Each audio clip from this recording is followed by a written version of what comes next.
Assalamualaikum warahmatullahi wabarakatuh. Para penonton, dalam satu hadis yang sahih, sabda Nabi Muhammad sallallahu alaihi wasallam, khairun nas anfa'uhum linnas. Sebaik-baik manusia adalah manusia memberi manfaat pada manusia yang lain. Dan pada masa yang sama, para penonton, dalam Islam, Allah sangat menggalakkan, malah Nabi sangat mendidik kita supaya jangan berkira untuk memberi, sama ada yang hidup maupun yang mati. Dan apabila berbicara soal mati ini, para penonton, terkadang kita manusia agak sensitif. Lantas ada isu-isu yang membabitkan isu-isu sensitif, isu-isu yang membabitkan nilai-nilai sentimental. Lalu akhirnya kita menjadi tidak kesampaian untuk memberi, walaupun kita melihat di sana ada banyak manfaatnya.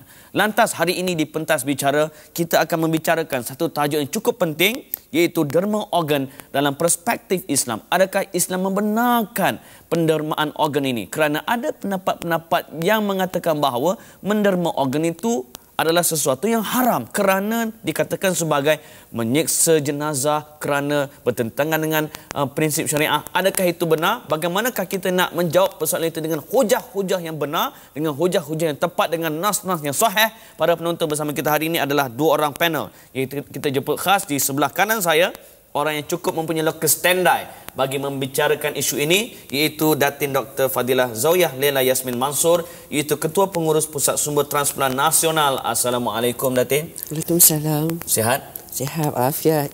Ahlan wa sahlan ke Pentas Bicara. Yes. Pertama kali?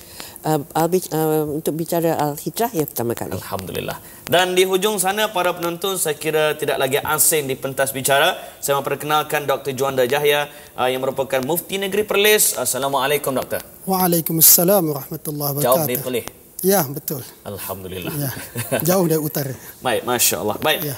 Saya nak bertanya tentang soalan pertama dulu, Doktor. Ya. Iaitu dalam satu hadis, kalau kita merujuk kepada Matan Arba'in, hadis pertama, Nabi sebut iza salahat jasad kullu, iza fasada jasad kullu.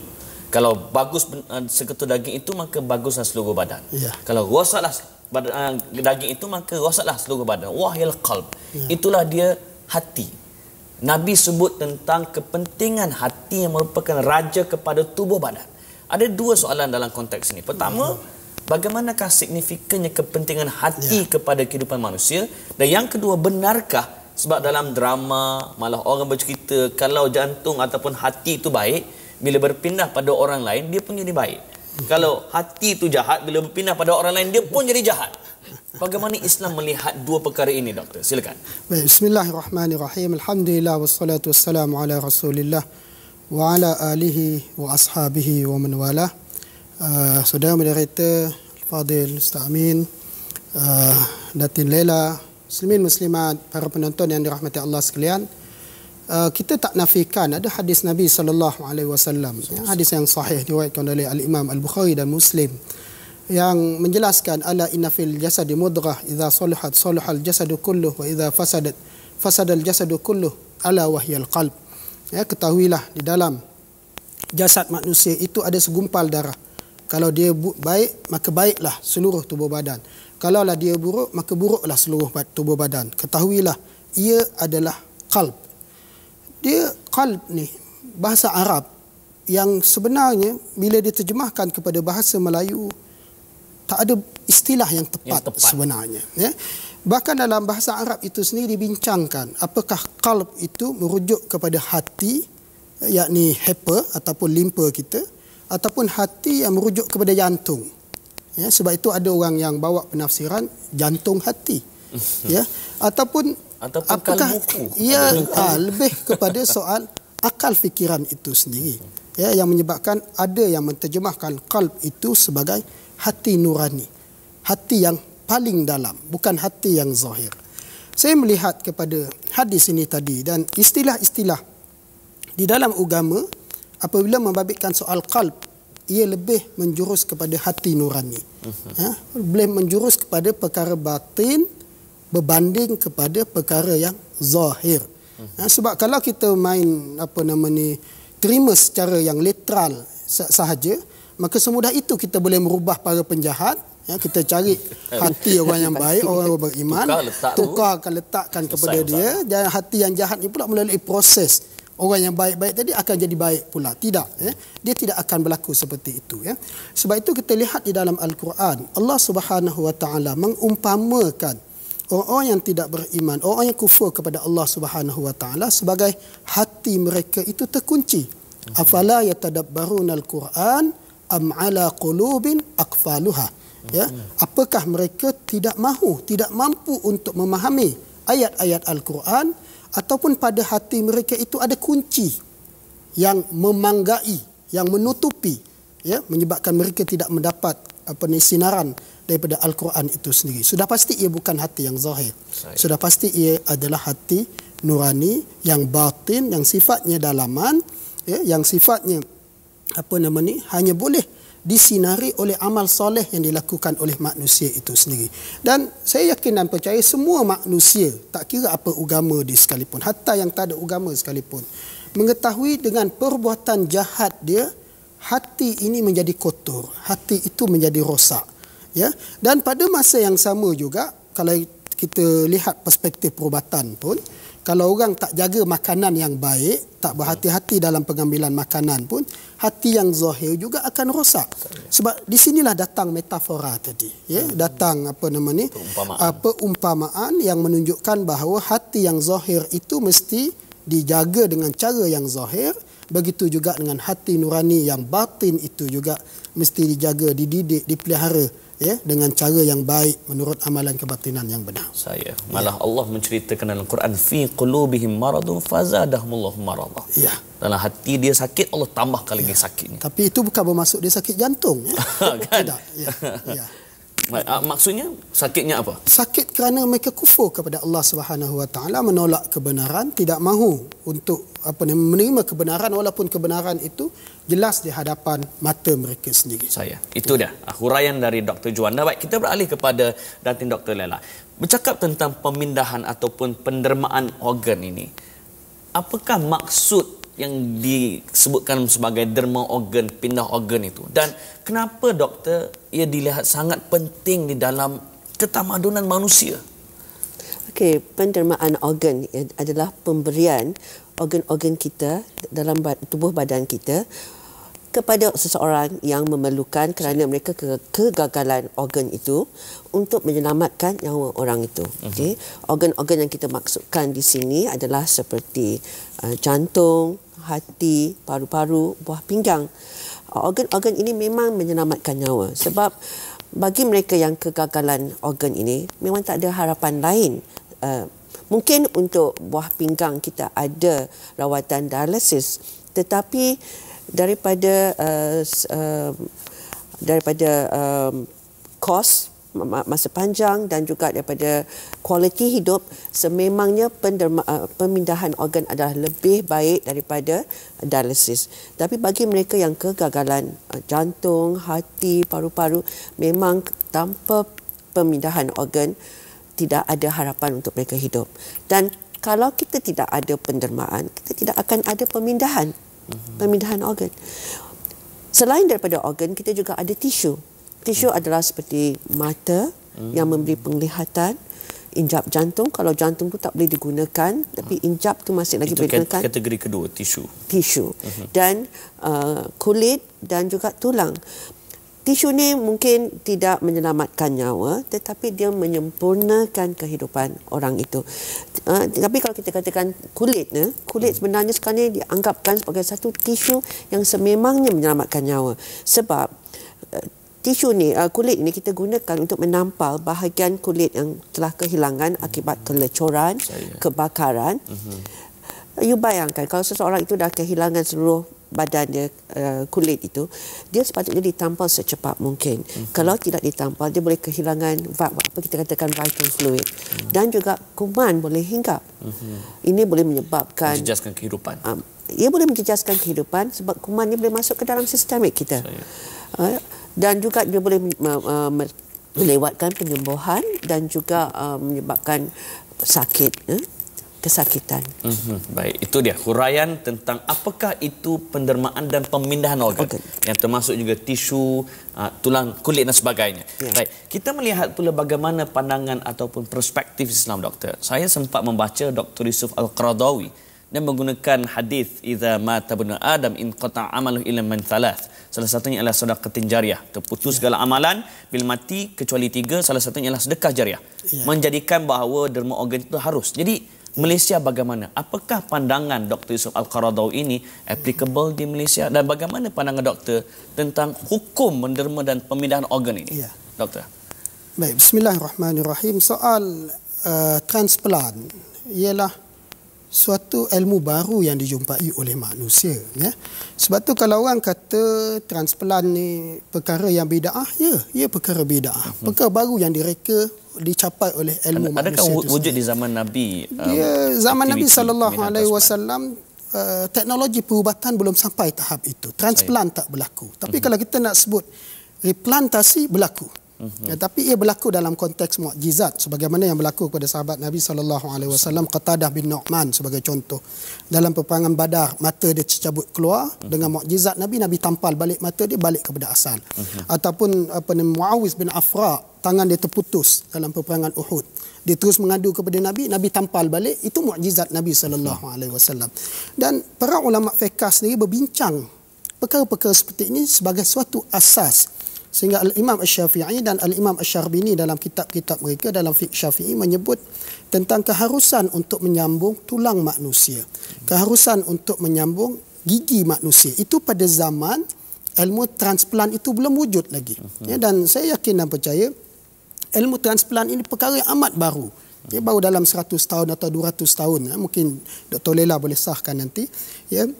Dan para ulama membincang perkara ini. Kalau tak silap saya, Syekh Ma'mun, salah seorang daripada Syekh Al-Azhar, dalam sekitar tahun 1920-an mereka sudah bincang tentang keharusan perkara ini.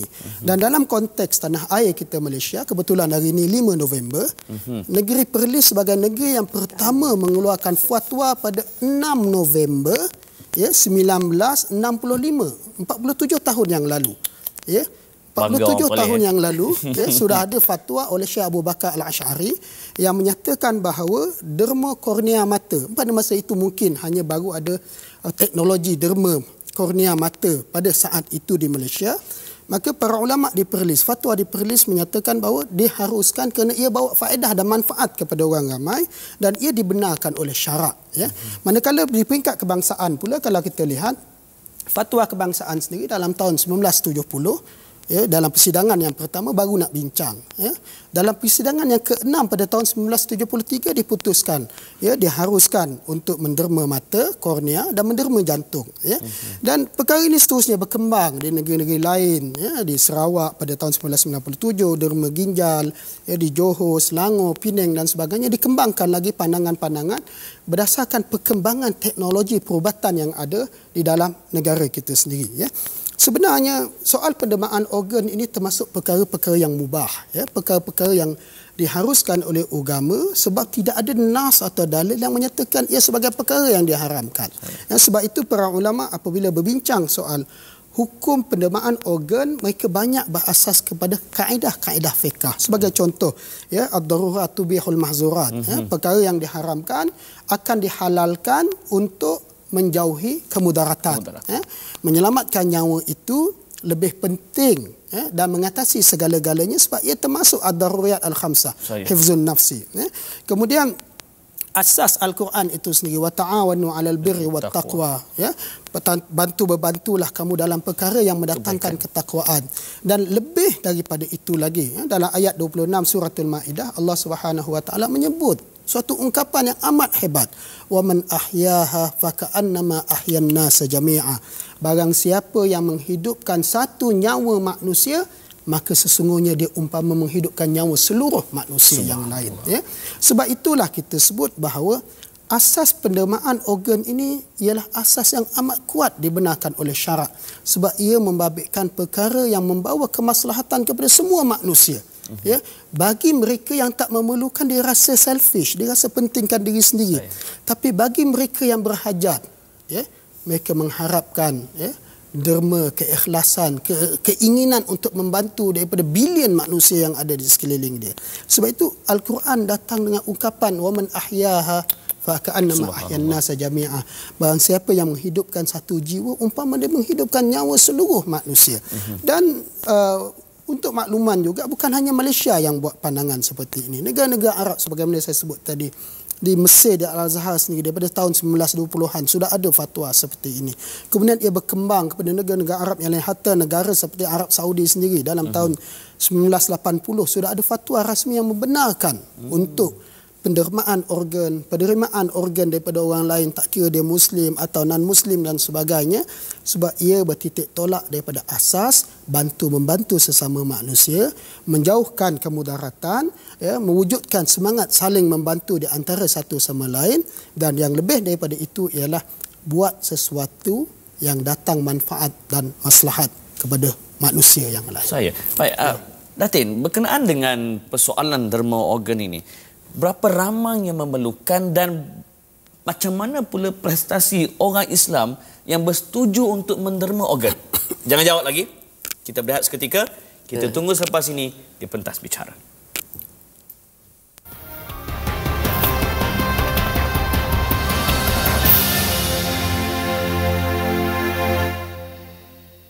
Selami pengertian sebenar ibadah umrah melalui perjalanan rohani, menyusuri tanah suci Mekah dan Madinah dalam program Kembali Tabung Haji Travel bersama Ustaz Don. Layari www.tvalhijrah.com serta jangan ketinggalan untuk menyertai kuis dengan menjawab kesemua soalan mingguan terkumpul. Penonton-penonton bertuah berpeluang mengerjakan ibadah umrah bersama Ustaz Don.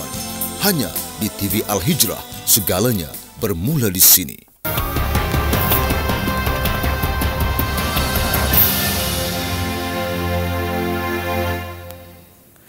Kembali ke Pentas Bicara, para penonton, kita sedang membicarakan tajuk bagaimana Islam melihat hukum tentang pendermaan organ, dan Datin Doktor bercakap tentang persoalan derma organ di Malaysia. Berapa ramai yang memerlukan dan prestasi umat Islam, kesedaran umat Islam bagaimana? Percaya atau tidak, kita sekarang ni ada lebih daripada 15,581 orang, 611 orang yang sedang menunggu untuk mendapatkan organ untuk menyambung hidup mereka. 15,611. Kebanyakan daripada mereka adalah yang menunggu untuk mendapatkan buah pinggang. List yang menunggu untuk buah pinggang ini berkembang setiap tahun kerana mereka ada rawatan alternatif iaitu dialisis. Jadi mereka boleh hidup dengan dialisis. Dan sememangnya tiap-tiap tahun kita ada lebih daripada sekarang ni 5,000 pesakit baru yang kegagalan buah pinggang kerana penyakit diabetes kerana penyakit darah tinggi atau dia makan ubat yang dia tak patut makan, ataupun dia tak makan ubat yang dia sepatut makan. Jadi akhirnya mereka kegagalan buah pinggang 5,000 setiap tahun. Jadi ini berkembang. Tapi untuk mereka yang kegagalan jantung, hati, paru-paru, list ataupun yang menunggu tu tak ramai. Sebab kalau mereka tak dapat pemindahan organ, mereka meninggal. Saya baru-baru ini saya dapat berita daripada pihak IJN. Kita sebelum ni kita ada 8 orang menunggu untuk mendapatkan jantung. Saya baru dapat berita seorang baru saja meninggal. Jadi kita ada 7. Dalam tempoh yang singkat. Dalam tempoh yang singkat. Ya, jadi kalau tak dapat, mereka tak dapat hidup. Dan bagaimana kesedaran orang Islam dalam? Saya rasa kesedaran tu ada peningkatan. Memang saya nampak dari tahun ke tahun ada peningkatan. Dalam masa sedekad, 2 dekad dulu, hanya 4% saja daripada mereka yang telah berdaftar terdiri daripada orang Islam. Sekarang ni 20%. Ada peningkatan. Dan kita nampak dari tahun ke tahun memang ada peningkatan. Dulu orang Cina, kaum Cina yang paling ramai berdaftar, kemudian orang India, dan kemudian barulah orang Melayu. Tetapi sekarang ni kita nampak orang Melayu dah hampir-hampir nak sama dengan kaum Cina. Dan di Johor, mufti sekali, di Johor pada dah 3 tahun berturut-turut, orang Melayu terdiri daripada mereka yang paling ramai berdaftar. Tapi kenapa di Johor, kenapa tidak di negeri-negeri lain, kita tak tahu. Dan kita juga mesti ingat, satu daripada isu yang selalu dipertengahkan oleh orang Islam, bila kita bertanya pada keluarga mereka yang telah meninggal dunia untuk menderma organ atau tidak, mereka selalu cakap kita tak boleh bagi kat orang nak bagi kat orang Islam saja. Kita tak boleh garanti yang ini akan bagi kepada orang Islam, tapi kita mesti ingat ramai daripada yang menunggu tu adalah daripada kalangan orang kita. Orang Islam. Orang Islam. Baik, itu dia situasi yang sedang berlaku dalam negara kita yang kita tak boleh pandang enteng. Dan Dr. Juanda, apa yang Dr. sebut tadi, Majlis Fatwa, Jawatankuasa Fatwa Majlis Kebangsaan bagi Hal Ehwal Agama Islam sejak tahun 1970 mula membahaskan isu ini. Ya. Tapi timbul lagi persoalan, kenapa tidak ada uniformity ataupun penyelarasan tentang hukum pendermaan organ mengikut negeri-negeri? Ya. Doktor akan jawab sekejap lagi, Ya. tapi para penonton kita saksikan playback ini untuk seketika. Semoga-moga kita dapat berfikir dengan lebih serius tentang isu ini. Kita saksikan. Pendermaan organ seringkali digeruni oleh setiap masyarakat. Namun, masih ada insan yang berhati mulus memandang berat tentang pendermaan organ ini. Encik Yusof Hassan merupakan salah seorang insan yang berhati mulia telah mendermakan organ anak lelaki beliau, Nur Muhammad Saidul Zaman, yang meninggal pada Oktober 2007 akibat nahas jalan raya. Masa tu saya tak adalah dalam kemalangan tu, mak dia lah ada pergi tengok lah. Jadi bila kami dapat berita ni, balik tengok dah tak ada. Dia ada kat hospital, kita pergi kat hospital, dia dah pergi ke dekat hospital Ipoh.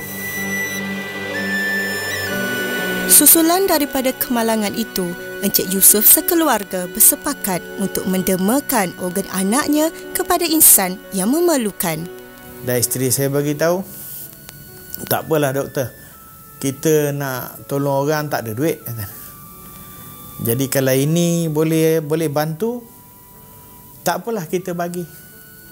Dan saya pun terfikir anak saya dia seorang tahfiz, belajar alim lagi. Jadi saya cakap, doktor, anak saya ni tahfiz Quran dan alim. Jadi saya tak bagilah dia punya organ ni pada orang bukan Islam. Jadi mak dia pun cakap, tak apa doktor, bagi saja. Nanti 1-2 orang keluarga dia, 1 orang ke dapat masuk Islam pun jadilah. Berbeza pula dengan kisah Encik Roslan yang berasal dari Maran Pahang ini. Beliau telah kehilangan anak sulung yang pada ketika itu berusia 18 tahun akibat terbabas motosikal. Ekoran nahas kemalangan itu, anaknya telah mengalami kecederaan otak yang mana 99% tidak lagi berfungsi. Dan pada 18 Oktober tu, selepas 2 kali dibuat pemeriksaan, maka doktor mengesahkan beliau memang tak ada harapan untuk sembuh. Atas rasa belas ihsan sesama manusia, Encik Roslan telah membuat keputusan untuk menderma organ anaknya. Menurut Encik Roslan lagi, beliau telah mendaftarkan nama anaknya sebagai penderma organ sejak anaknya berusia 4 tahun. Dan Alhamdulillah, pada masa itu saya ada bercadang nak mendermakan mata, hati, buah pinggang dan injap jantung. Hasil daripada pendermaan organ ini, ia telah memberi sinar kehidupan baru kepada 3 orang penerima organ arwah anak Encik Roslan. Itu dia penonton, harimau mati meninggalkan elang dan manusia mati meninggalkan jasa dan amalan. Persoalan yang dibangkitkan sekejap tadi, doktor. Sepenting isu ini, kenapa tidak ada penyelarasan di peringkat negeri-negeri dalam soal hukum pendermaan organ? Baik, bismillahirrahmanirrahim. Dia soal fatwa pendermaan organ, dia suatu hukum yang saya sebut pada permulaan tadi, hukum yang mubah, yang dibenarkan oleh agama. Dan kita kena memahami, fatwa itu perlu selaras atau tidak, ia bila pergi kepada soal penguatkuasaan. Bila pergi kepada soal penguatkuasaan, maka dia perlu digazet dan dia ada kuasa undang-undang di situ. Adapun soal pendermaan organ, ia satu perbincangan yang sebenarnya dah lama di kalangan para ulama tentang harus ataupun tidak seseorang itu menderma anggota tubuh dia selagi mana ia tidak memudaratkan diri dia, ataupun setelah dia meninggal dunia dia bersetuju atau berwasiat untuk membenarkan anggota tubuh badan dia masih boleh bermanfaat untuk didermakan ataupun diserahkan kepada orang lain yang memerlukan. Jadi saya lihat bahawa tak timbul soal selaras ataupun tidak soal tentang fatwa pendermaan organ seperti ini. Apapun soal fatwa tentang pendermaan organ ini, dia dah wujud di negara kita sudah hampir 50 tahun dan diketahui secara umum hampir di seluruh dunia menerima fatwa-fatwa ini. Kita jelajahlah di dunia mana sekalipun yang ada orang Islam, pasti kita akan dengar suara fatwa yang menyatakan bahawa menderma organ adalah perkara yang dibenarkan oleh para ulama. Soal ada orang kata bahawa ada pandangan kata tak boleh dan sebagainya, kita minta yang kata tak boleh ni bawa hujah. Apa hujah dia untuk menyatakan perkara yang mubah, perkara yang dibenarkan oleh syarak ini berdasarkan nas-nas Al-Quran, berdasarkan kaedah-kaedah fiqh yang menyatakan ia perkara yang baik yang dibenarkan oleh oleh agama. Saya bawa beberapa contoh sebagai suatu landasan kita lihat bagaimana fiqh Islam itu berkembang dengan kehidupan semasa manusia. Progresif. Dia berkembang, dia sifat dia anjal dengan perubahan kehidupan manusia itu sendiri. Kalau kita lihat dalam fiqh klasik, hatta dalam mazhab Syafi'i sendiri, bagaimana hukum seorang wanita yang sedang mengandung meninggal dunia, sedangkan diketahui anak dalam perut dia masih hidup. Para ulama sepakat menyatakan boleh dibelah perut ibu berkenaan dan dikeluarkan bayi berkenaan. Sedangkan kalau kita lihat secara zahir dia nampak siksa mayat, orang dah mati, you belah lagi perut dia. Sudah tentu nampak kejam. Tapi mengutamakan nyawa yang hidup berbanding dengan keadaan si mati itu, yang hidup mesti diutamakan. Pertembungan di antara dua darurat. Dua darurat. Tapi masalah orang kita, dia kadang-kadang sentimen itu lebih daripada rasional akal dia. Ambil contoh yang lain lagi. Kalau kita lihat dalam furu' fiqh sebagai contoh. Kalaulah tiba-tiba ada orang mencuri harta kita, ambillah senang. Dr. Lela punya gelang 5 kilo, orang curi dan telan dalam mulut dia. Malam ni dia tak pakai. 5 kilo tu dia telan dalam mulut dia dan masuk dalam perut dia. Kerana 5 kilo tadi masuk, maka mati si pencuri itu tadi. Bagaimana nak ambil balik emas itu kalau bukan dengan cara membelah perut berkenaan? Dalam kitab-kitab fiqh dinyatakan bahawa ia suatu perkara yang dibenarkan. Sebab harta itu harta yang bernilai. Dan harta itu hak orang lain yang mesti dikembalikan kepada tuan dia. Jadi dalam keadaan seperti inilah ingin saya sebut bahawa tidak timbul soal keseragaman ataupun tidak. Sebagaimana yang saya sebutkan tadi, bermula daripada Perlis pada tahun 1965, 47 tahun yang lalu fatwa ini dikeluarkan, bermula dengan pendermaan kornea mata. Mungkin pada masa itu saya tidak pasti, baru ada pemindahan kornea mata. Berkembang dengan fatwa kebangsaan pada tahun 1970 dan 1973 tentang boleh untuk mendermakan jantung, dan seterusnya berkembang lagi dengan fatwa negeri-negeri lain membenarkan pendermaan ginjal, anggota-anggota yang lain. Lebih progresif lagi yang dikeluarkan oleh Selangor dan Johor tentang mati otak dan sebagainya. Ia berkembang dengan perkembangan sains dan teknologi itu sendiri. Apapun yang kita lihat dalam soal pendermaan organ ini ialah fatwa ini fatwa yang diterima di seluruh dunia Islam. Dan fatwa ini tidak ada pertikaian di kalangan para ulama pada hari ini. Cuma mungkin ada perbezaan dari sudut teknikal dia bagaimana. Soal perlu kebenaran waris ataupun tidak, soal perlu ada wasiat ataupun tidak. Ini perkara teknikal yang kemudian. Tetapi secara asas utama dia, secara prinsip dia, menderma organ sesuatu yang diharuskan dan dibenarkan di dalam Islam.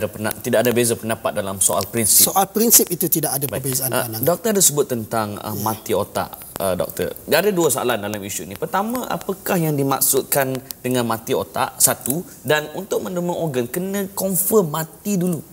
Baru boleh derma organ. Bagaimana huraian doktor tentang isu ini? Okey, sememangnya kalau kita nak menderma banyak organ ni, mesti orang tu mati. Sebab kita tak nak bila kita ambil organ tu, orang tu akan mati.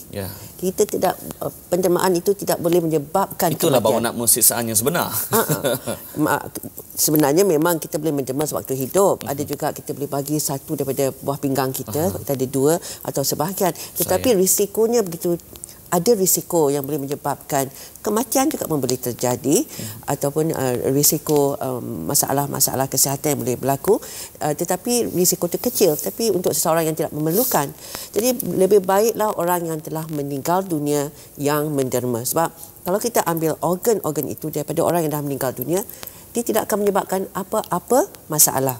Jadi berbalik kepada mati otak. Apa dia mati otak? Sebenarnya mati otak ini adalah satu kematian. Bila kita cakap kematian yang kita tahu, sebagaimana kita tahu kematian, orang itu tidak bernafas, jantungnya berhenti. Pada akhirnya apa yang menyebabkan orang ini dah mati adalah bila otaknya mati. Tapi otak tu mati pada akhirnya sebab jantung tu dah tak berjalan, jantung tu dah berhenti, tak ada darah yang membawa oksigen ke otak, otak tu mati. Jadi otak tu mati pada akhirnya, dan hanya apabila otak itu mati saja baru kita boleh katakan orang tu dah mati. Tapi yang konteks mati otak yang kita cakap sekarang ni adalah apabila terjadi otak tu mati dulu sebelum jantung ataupun bahagian yang lain. Otak tak berfungsi. Bukan tak berfungsi, dia dah mati. Dia dah mati. Ada beza tak berfungsi dengan mati? Kalau you tengok otak tu dia tak berfungsi dengan kekal. Kalau you buka, you buat otopsi, you nampak otak tu hancur. Dia bukannya nampak macam intact, tak berjalan, tapi dia dah hancur. Okey. Jadi apa yang terjadi adalah kerana kita dulu kalau seorang tu dia mati otak, katakanlah dia kecederaan otak yang teruk, otak tu rosak dan akhirnya otak tu mati, tapi kita tak pada waktu itu dulu senang, dia akan berhenti bernafas, jantungnya akan berhenti, dia akan mati pada waktu itu juga. Tetapi sebab kita sekarang ni kita ada teknologi di mana kita boleh menyokong hayat seseorang dengan sokongan ventilator.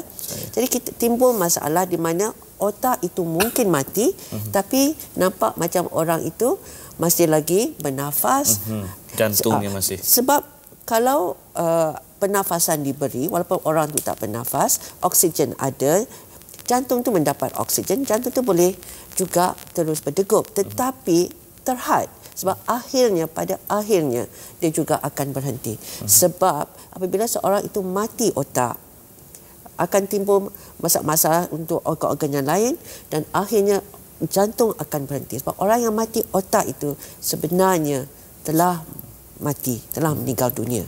Dan beberapa penyebab orang itu boleh mati otak adalah tadi saya cakap kecederaan otak, ataupun sebab pendarahan yang spontan kerana saluran darah yang pecah, macam stroke lah, stroke, saluran darah yang pecah sebab darah tinggi yang terlalu tinggi, ataupun kerana degupan, okey, dan juga stroke dan juga barah. Kalau barah otak boleh menyebabkan otak itu boleh mati. Sebab otak ini di dalam rangka kepala. Jadi bila otak tu bengkak atau ada pendarahan, tekanan dalam kepala akan meningkat. Dan apabila tekanan meningkat, dia akan menyebab darah yang dipam daripada jantung tak boleh naik ke otak. Jadi otak yang tak dapat oksigen akan mati. Tapi sebab jantung dia berjalan sebab dia ada pernafasan yang diberi oleh mesin. Baik. Itu dia huraian yang cukup sempurna dan padat dari doktor. Dan bercakap soal, ada penonton tanya, bagaimana pula kalau menggunakan organ untuk kajian? Adakah itu dikira menyeksa mayat? Dan isu seksa mayat ini nak dihuraikan dengan lebih lanjut sekejap lagi doktor. Apapun para penonton, kita berehat seketika sebab saya yakin anda semakin banyak soalan yang ingin dikemukakan. Terus ke Facebook kami di facebook.com/bicara. InsyaAllah kita akan curi masa untuk memberikan jawapan untuk persoalan anda. Kita berehat, kita jumpa selepas ini.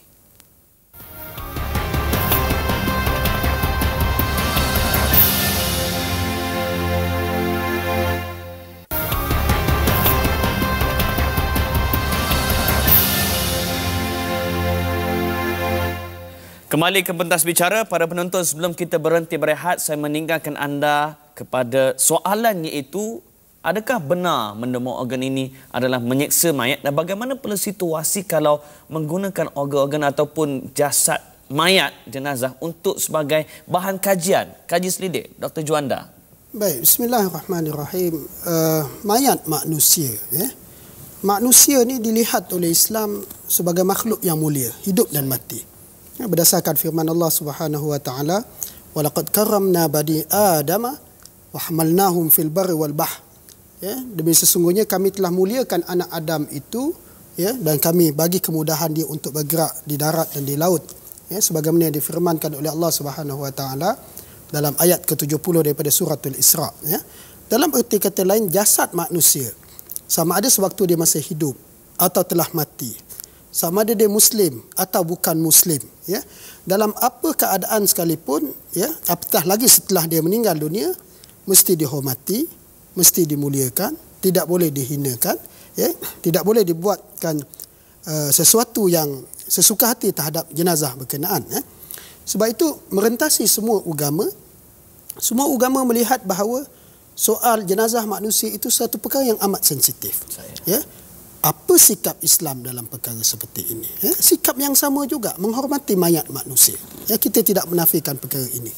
Hatta Nabi SAW sendiri, sewaktu baginda sedang duduk dengan para sahabatnya, melintas di hadapan baginda SAW jenazah seorang Yahudi sedang dibawa, dipikul oleh orang Yahudi untuk dibawa kepada perkuburan mereka.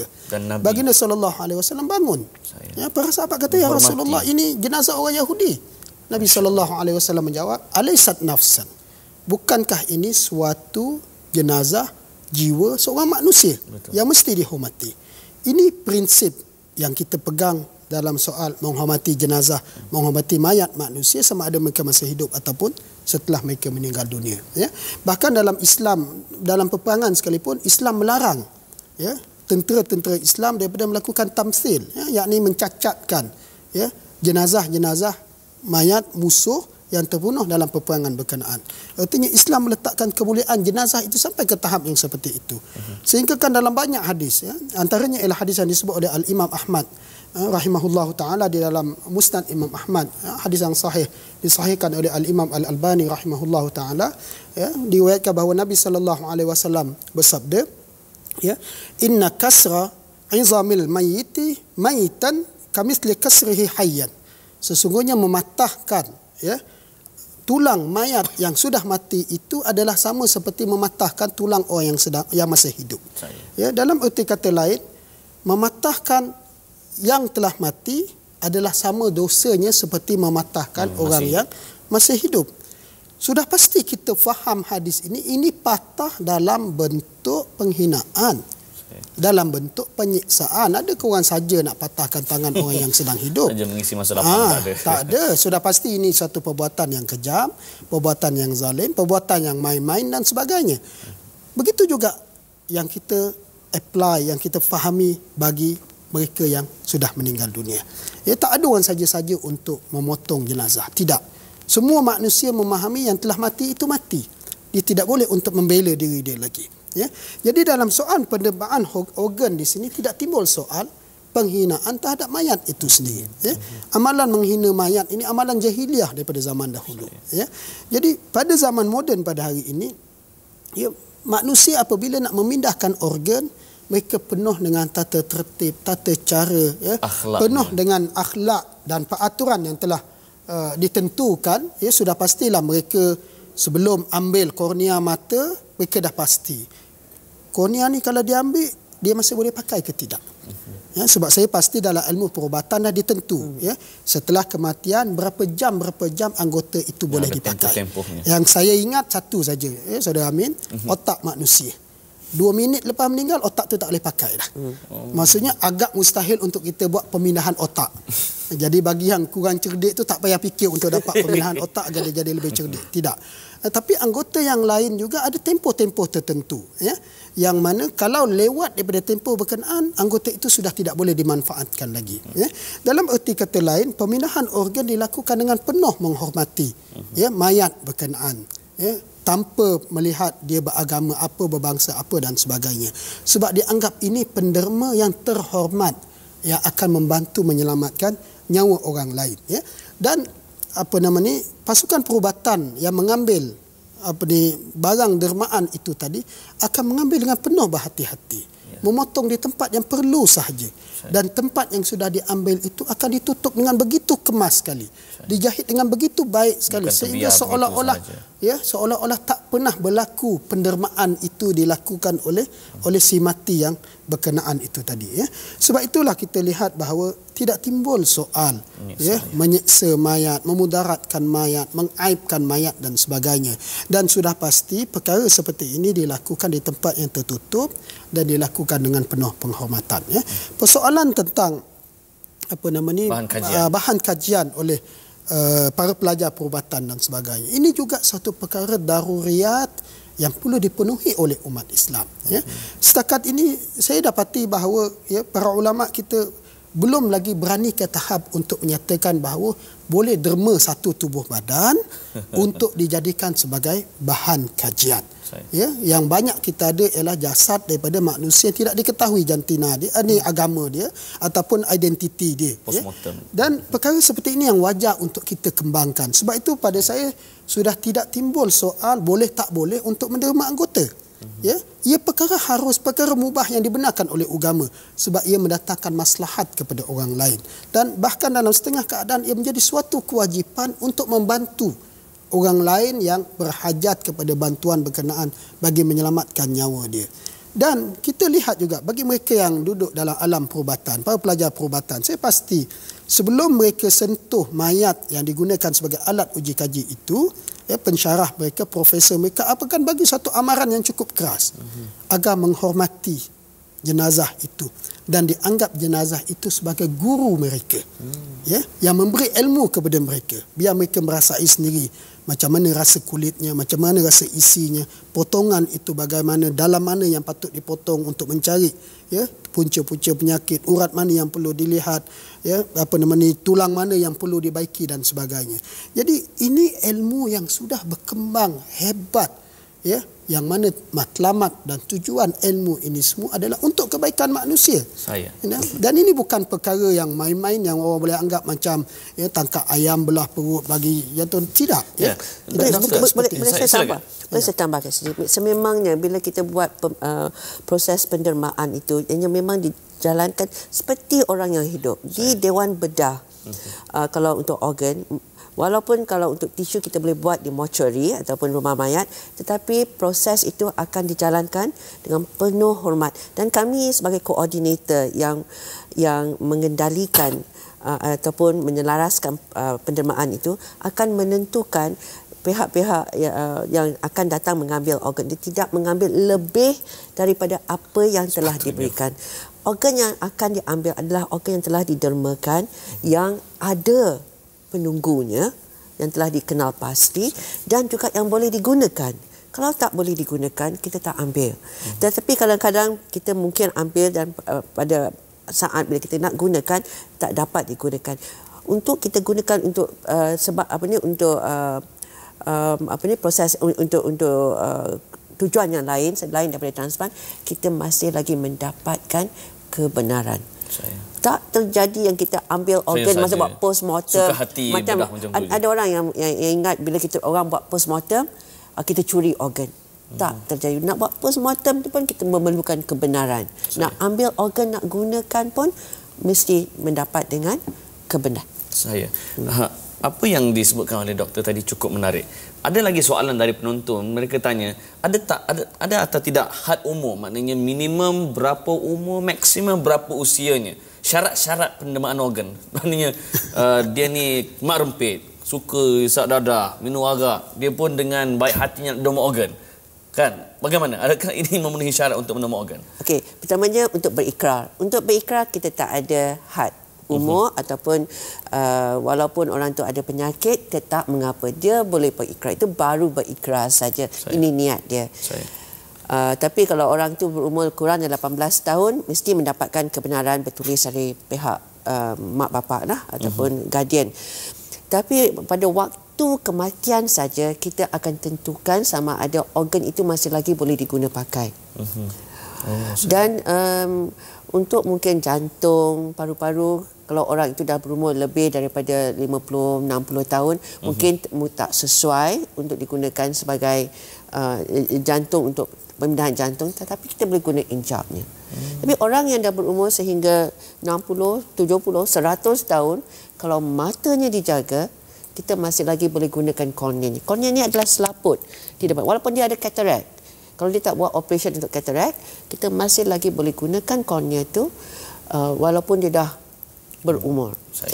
Orang penderma kita yang paling tua di negara kita adalah berumur 89 tahun. Menderma mata. Yang menderma buah pinggang berumur 72 tahun.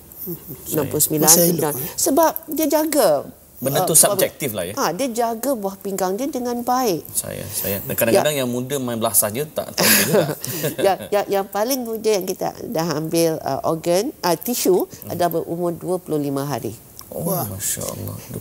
Budak tu lahir dia sebab terjadi tak bernafas. Lepas tu dalam umur 27 hari dia meninggal. Tapi organ dia terlalu kecil, kita hanya dapat gunakan injapnya saja. Ramai kanak-kanak yang dilahirkan dengan injap yang rosak.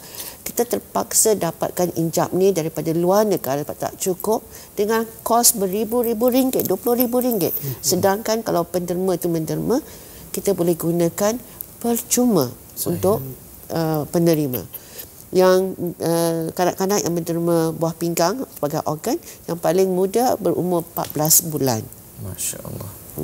Itu dia. Jadi walaupun you berpenyakit sekarang, kita tak buat masa nak berikrar, tak perlu nak buat ujian saringan, sebab pada waktu kematian lah yang kita akan tengok, kita akan buat ujian yang teliti nak tentukan, sebab kita tak akan ambil organ tu kalau kita dapati ianya rosak.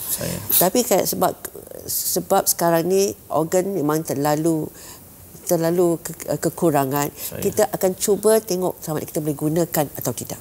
Itu dia. Dan soalan paling saya kira cepu cemas lah dalam Facebook malam ini, doktor, ialah persoalan nak menderma kepada orang bukan Islam. Hukumnya bagaimana, doktor? Dia asas dalam agama kita ialah setiap orang itu dinilai berdasarkan amalan dia. Yang dalam Al-Quran Allah Subhanahu Wa Taala sebut wala taziru waziratu wizra ukhra. Ya, dan tidak ada seorang manusia yang akan mewarisi dosa kesalahan orang lain. Ya, maksudnya kalaulah orang itu beriman, anggota dia diderma kepada orang yang tidak beriman, non-Muslim dan sebagainya, ia tidak akan merubah agama dan iktikad orang yang berkenaan. Begitu juga orang Islam, kalau menerima anggota daripada yang bukan Islam, dia tidak mewarisi dosa atau kesalahan. Itu doktrin agama Islam. Itu ideologi yang ada di dalam agama Islam. Yang soal kepercayaan agama lain itu kita serah kepada penganut agama mereka. Jadi yang perlu kita fahami ialah jasad kita ini hanya alat. Alat yang Allah Subhanahu Wa Taala amanahkan untuk digunakan untuk mentaati Allah. Jasad ini adalah jasad yang sementara sahaja. Tempat menumpangnya roh, yang perlu taat, beribadat kepada Allah Subhanahu Wa Taala, melakukan amal soleh sebanyak yang mungkin, hatta sehingga menderma anggota tubuh badan itu juga boleh dianggap sebagai amal soleh, sebaik yang mungkin yang digunakan dan manfaatkan. Dan Islam melihat bahawa konsep tolong menolong dia tidak melihat kepada batasan agama. Selagi mana tolong menolong ke arah kebaikan, hatta kepada binatang pun kita diperintahkan untuk membantu. Semua kita tahu hadis seorang wanita yang pelacur, banyak dosa, banyak maksiat, berjalan di tengah padang pasir. Dia terjumpa telaga, dia kehausan, jumpa telaga, dia pun minum air, masuk dalam telaga tu, terjun dalam telaga tu. Bila dia dah puas minum, dia keluar, dia tengok anjing kehausan. Dia masuk balik dalam telaga itu, ambil air, bagi air minuman kepada anjing berkenaan. Allah Subhanahu Wa Taala ampunkan dosa dia. Hatta kepada anjing yang haus sekalipun, kalau kita bantu, Allah bagi rahmat kepada kita. Maka apatah lagi kita selamatkan nyawa seorang manusia. Tak kira dia beragama apa sekalipun. Konsep ta'awun di dalam Islam, konsep bantu-membantu di dalam Islam itu merentasi agama, merentasi warna kulit, merentasi segala-galanya.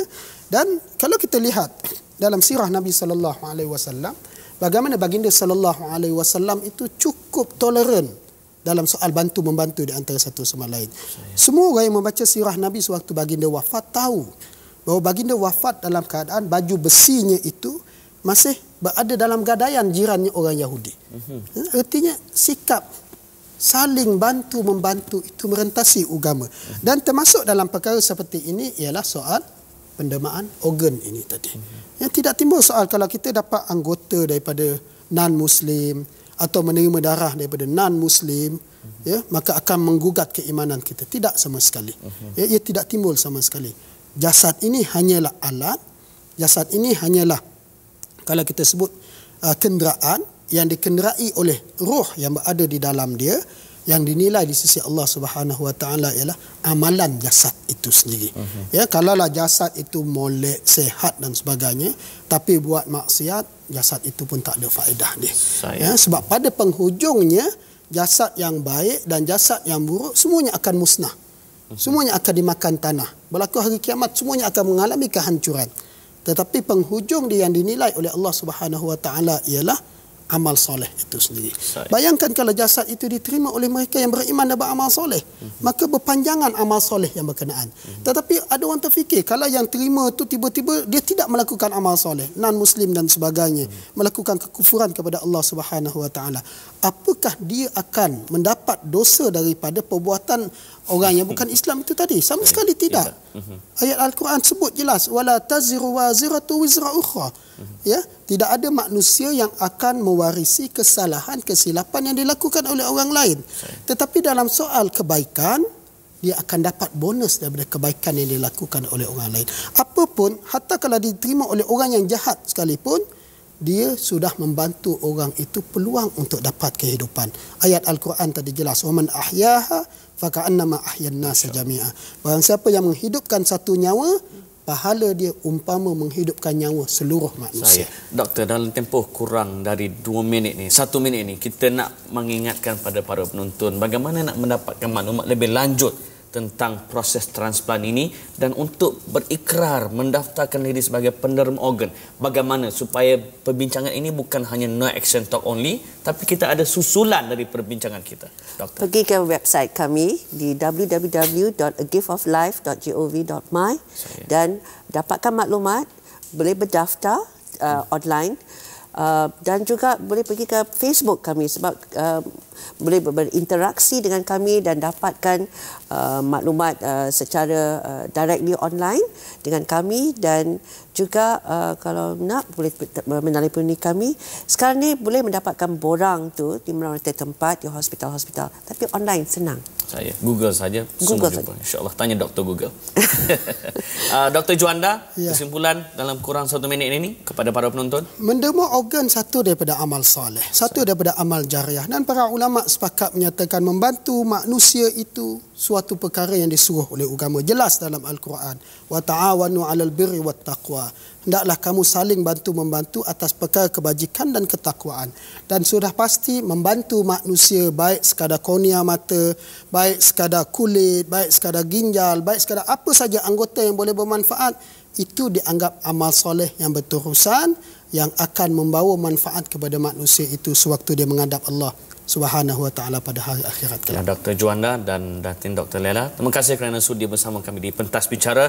Kami ucapkan jutaan terima kasih kepada para penonton, khususnya kepada Pusat Sumber Transplant Nasional kerana sudi untuk memberikan informasi yang cukup berguna buat kami pada malam ini. Dan para penonton, dalam Islam cukup indah di mana walaupun kita mati, kita masih lagi boleh mengadakan pelaburan yang memberikan pahala kepada kita di hari akhirat, iaitu kata Nabi, idza mata ibnu Adam in qata'a amaluhu illa min thalas. Bila matinya anak Adam, terputus segala amalannya kecuali 3, antaranya ialah Nabi sebut sedaqatin jariyah, iaitu sedekah jariyah. Salah satunya ialah dengan kita mendermakan organ kita. Jadi ayo kita bertindak sekarang. Dan di kesempatan ini kami di Pentas Bicara, khususnya kru dan juga para penerbit dan juga seluruh tenaga kerja Pentas Bicara, mengucapkan selamat menyambut ulang tahun kedua TV Al-Hijrah dan terima kasih pada para penonton selama ini memberi sokongan kepada TV Al-Hijrah, khususnya program Bicara. Kita jumpa lagi minggu hadapan. Selamat mencakar minda. Assalamualaikum warahmatullahi wabarakatuh. Waalaikumsalam.